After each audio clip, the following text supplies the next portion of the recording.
헌터 바이든 얘기가 이제 또 나오는데, 얼마 전에 저희가 보도를 해드렸었죠. 지금 바이든 정부가 전략적 비축유를 방출하겠다라고 해놓고서는 그거를 국내에 방출해가지고 석유값을 좀 안정시켜주기 위한 그런 목적으로 하는 줄 알았는데, 상당수를 지금 저희 확인된 거는 현재까지 약 500만 배럴을 유럽하고 중국에다 갖다 팔았다. 근데 그거 저희가 보도해드리면서, 야, 이거 헌터 바이든이 전 세계적으로 여기저기 돌아다니면서 오만 해찌랄 다 하고 있는 놈인데, 그쪽에서 떡국물 떨어지는 일을 안 했으리라고 우리가 장담하기가 어렵다, 우려된다, 뭐 이런 말씀을 드렸었는데, 아니나 다를까 중국에서 이 석유를 사간 회사가 헌터 바이든하고 아주 진한 관계가 있는 회사다라는 보도가 나왔습니다. 워싱턴 프리 비컨에서 이 보도를 내놓았는데요. 지금 이제 이 BHR이라는 회사가 지금 일단은 문제가 되고 있고요. BHR이라는 회사는 2013년에 만들어진 회사인데, 이 회사를 처음 만들 때 이 헌터 바이든이 창업이사, 그러니까 공동 설립자로 이 회사가 만들어집니다. 중국계 회사인데도, 중국계 회사인데도 여기에 참여를 한다. 여기에 어떻게 참여하느냐 하면은, 헌터 바이든이 개인적으로 가지고 있는 회사가 하나 있었는데요. 회사 이름이 상당히 어렵습니다. 스케인 애틀래스라는 회사인데요.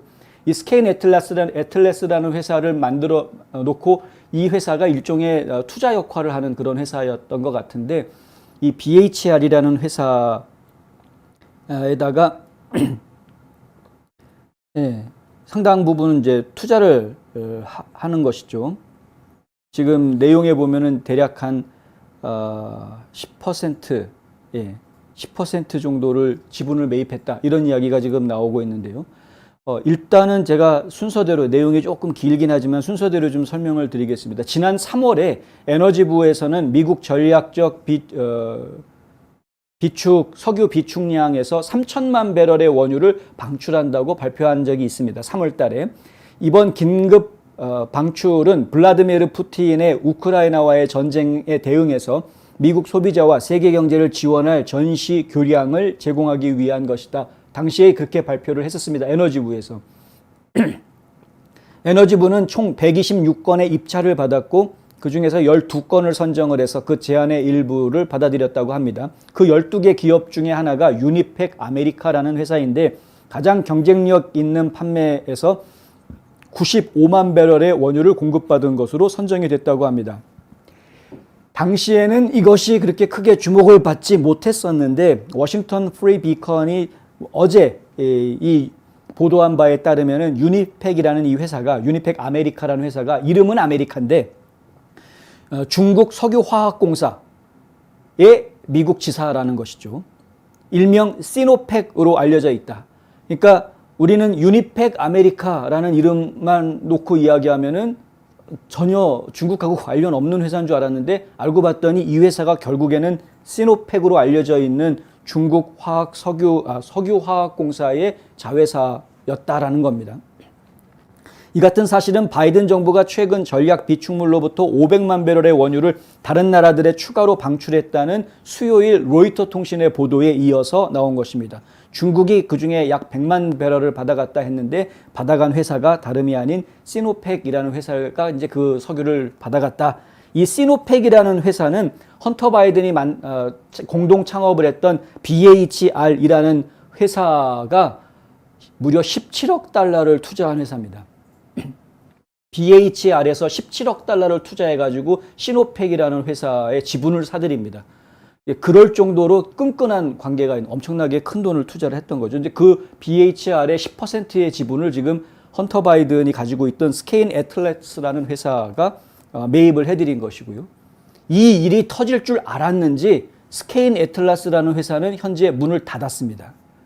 일단은 저희가 찾은 자료들을 먼저 좀 보여드리겠는데요. 이거는 이제 워싱턴 DC에서 회사들에 대한 기록들을 보여주는 모습입니다. 스케인 애틀래스라는 LLC 회사죠.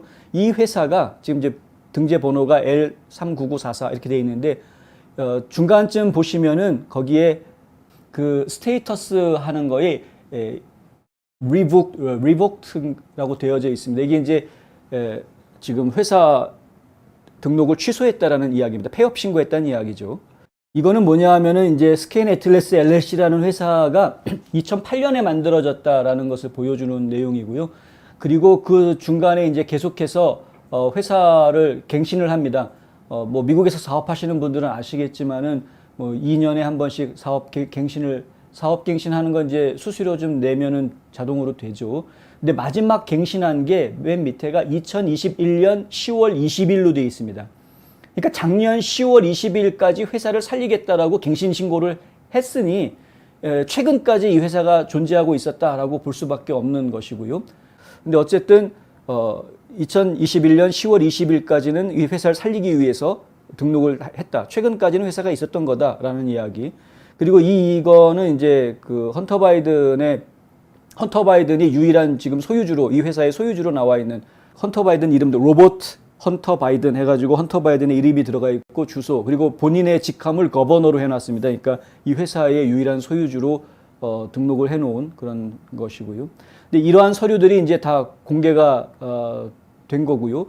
이 내용은 뭐냐면 링크드인이라는 사이트에서 BHR 이 회사를 소개하는 화면입니다. 링크드인에서 이 BHR이라는 회사가 스스로를 어떻게 소개하느냐 하면 이렇게 이야기합니다.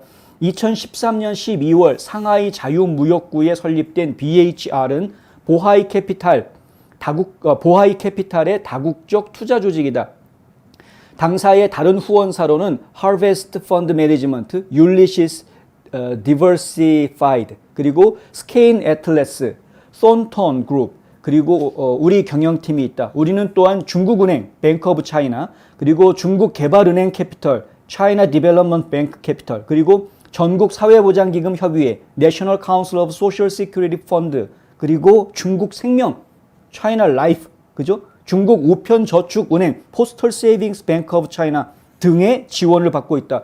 중국 공기업들의 지원을 받고 있다고 아주 공공연하게 소개를 하고 있는 겁니다. 율리시스와 스케인 애틀래스. 스케인 애틀래스는 헌터 바이든의 회사죠. 스케인 애틀래스는 모두 미국 내에 설립된 다각화된 대체 투자 및 자문 지주 회사로 계열사가 부동산과 사모펀드의 자산을 운용하고 있다. 헌터 바이든의 직업은 변호사입니다. 그리고 헌터 바이든은 아주 오래전부터 사모펀드를 운영을 했었습니다. 그래서 여러 형태로 기업들한테 투자하고 되팔고 하면서 이익을 챙기는 그런 일들을 했었습니다.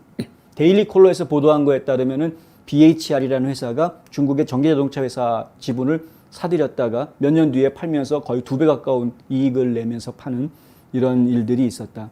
중국의 공기업들이 중국 정부, 특히 이제 공산당이 관여하고 있는 기업에 헌터 바이든도 같은 투자자였었고 동업자였었고, 그리고 이 회사가 엄청난 돈을 투자해서 지분을 사들인 이 바로 시노팩이라는 바로 이 회사가 지금 미국에서 전략적 비축유 방출한다 했더니 입찰해가지고 거기에서 지금 100만 배럴을 가져갔다. 보통 한 배럴에 요즘 가격이 대략 한 100불 정도 하니까요. 한 배럴에 3월 달에는 100불이 넘었던 거로 기억을 하는데, 어쨌든 한 배럴에 100불 정도 한다고 치면 100만 배럴을 가져가면 1억 달러어치를 사간 건데, 그 중에 헌터 바이든한테 얼마나 떨어졌는지는 잘 모르겠습니다. 하여간 뭔가 연결고리가 좀 나오기는 나왔다. 그런데 헌터 바이든 쪽에서는 뉴욕 포스트하고 뉴욕 타임즈군요. 뉴욕 타임즈에 인터뷰하면서 뉴욕 타임즈가 이 부분을 질문을 하니까 더 이상 BHR이라든가 스케인 애틀러스에 대해서 헌터 바이든이 아무런 관계가 없다라고 이제 인터뷰를 했다라는 이야기가 나오는데, 아까 저희가 사업자 등록증 유지되고 있는 상태를 보여드린 것처럼 작년에 뉴욕 타임즈하고 인터뷰했을 당시만 해도 사업자 등록증이 살아 있었습니다. 그런데 거짓말했던 거죠. 관계 없다라고. 지금은 리복 됐습니다. 그러니까 지금은 취소가 됐기 때문에 그 회사가 없어졌다라고 얘기할 수 있는데, 뉴욕 타임즈하고 작년에 인터뷰했을 때에는 그 회사가 살아 있었다. 그것이 무엇을 의미하는지 한번 생각해 볼 필요가 있다는 거죠. 그리고 석유 방출한다 하고서는 바로 그 회사가 낙점을 받았다. 126개 회사가 입찰에 들어왔는데 그중에 12건만 입찰을 해준 겁니다. 그럼 10분의 1도 안 되는 확률인데 이 회사가 선정이 된 데는 무슨 배경이 있는 것 아니냐. 이런 이제 물론 가장 비싼 값에 사간다라고 에너지부에서는 얘기했습니다만은 그 말만 가지고는 석연치가 않다. 이렇게 저희는 얘기를 할 수밖에 없는 거죠. 시노펙에 대한 3월 매각에 대한 폭로는 이미 조사 요구를 촉발시켰다. 에너지 옹호 단체인 파워드 퓨처의 데니얼 터너 사무총장은 그 3월 달에 중국에다가 석유판 그 거래에 대해서 조사하는 것이 정당하게 만든다라고 이야기합니다. 조사해야 된다는 얘기죠. 터너 사무총장은 성명에 이렇게 발표했습니다. 미국인들은 펌프에서 고군분투하고 있는데 바이든 행정부는 대통령의 아들 헌터를 투자자로 둔 한 회사를 포함해 중국 공산당에 중요한 자원을 보냈다. 미국 국민은 진실을 알 자격이 있고 백악관에서 그것을 얻지 못하고 있기 때문에 특별 검사가 임명되어야 하고 의회가 조사해야 한다. 이 건 아니어도 지금 척 그레슬리 의원하고 론 존슨 상원의원이 헌터 바이든의 섹스 스캔들, 글로벌 섹스 스캔들에 대해서 조사하라고 지금 FBI랑 FBI 국장하고 뭐 지금 연방 법무장관 등등 해가지고 앞으로 편지를 보냈습니다. 어제 4페이지짜리 편지를 보냈는데 거기 7가지 요구사항을 적어놨는데요. 근데 그 내용들은 좀 내용이 강력하죠. 왜 조사를 왜 안 하느냐 이겁니다. 불법한 게 빤히 보이는데 조사해라. 지켜보겠습니다. 그리고 어차피 그들이 끝내 조사를 안 하고 그냥 덮어주려고 하더라도 이번 중간선거에서 공화당이 승리하고 내년에 상원, 하원 다 공화당이 다수당이 되어져 있는 상태에서는 의회가 가만히 있지 않을 것이다. 분명히. 이미 하원에서는 공화당이 다수당이 되면 1호 타겟이 헌터 바이든이 될 것이다 라고 공공연하게 지금 발표를 해놓은 상황이니까요. 계속해서 저희가 지켜보도록 하겠습니다. 근데 국가재산을 더군다나 비상시에 쓰라고 해놓은 국가재산을 이렇게 해외에 빼돌리는 것도 석연치 않은데 그런데 그것을 이 정권을 쥐고 있는 대통령의 아들과 관련되어져 있는 회사가 낙점을 받게 만들어주는 이런 싸가지 없는 행동들이 현 정부에서 벌어지고 있다는데 분노하지 않을 수가 없다.